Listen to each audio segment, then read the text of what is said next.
Hi po, magbablog lang po ako habang nandito ako sa parking kasi umuulan, wala akong payong eh. Pag-usapan naman po natin ngayon yung tungkol po sa G6PD.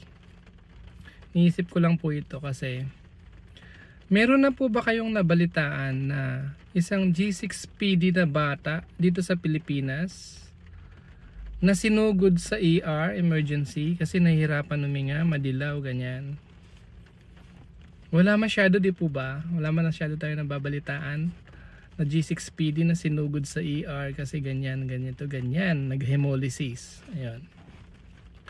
Ang nababalitaan natin, isang bata kumain ng ganito, G6PD na bata, kumain siya ng ganito, pero wala namang nangyari sa kanya.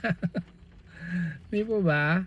Kinakatakutan natin yung G6PD kasi, tas may kinain niya siyang bawal, wala nangyari. Ganun yung mga nababalitaan natin. So, ano po ba yung mga nasa G6PD na yan? Ang namarites ko po kasi dito sa Philippines, yung common variant ng G6PD, ang tawag dito sa Philippines yung G6PD Union variant. Yan. Medyo kakaiba no. Pero kung i-research po natin yun kasi talaga yung G6PD, meron po yung kasi mga types din. May G6PD type 1, G6PD type 2, G6PD type 3, G6PD type 4.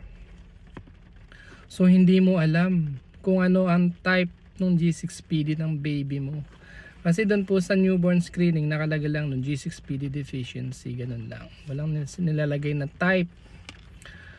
Pero ayon sa aking namarites, ang pinakamalalang G6PD type ay yun pong type 1. Ayan. Type 1, yung pinakamalala.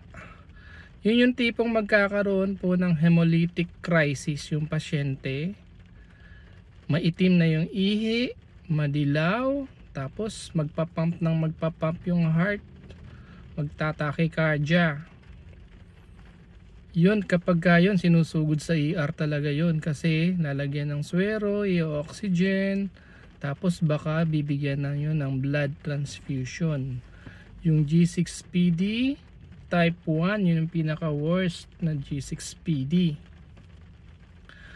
Ang aking hinala, ayan, churi ko rin, churi po, baka po dito sa Philippines yung G6PD natin type 4, hindi type 1. Hula ko lang po yun ha, kasi nire-research ko po kasi walang malinaw na sinasabi yung sa classification dito sa Philippines ang G6PD. Kung meron man, paki-message nga po. Ayan po. So, ang namarites ko, yung class 1, yung pinakamalalang G6PD ay type 1, ay sa mga Caucasian, sa mga puti. Sa mga Asian, hindi ko alam. Ang sinasabi lang yung Union variant. Yun lang po. Ayan, hindi na ako makalabas kasi umuulan. Thank you po.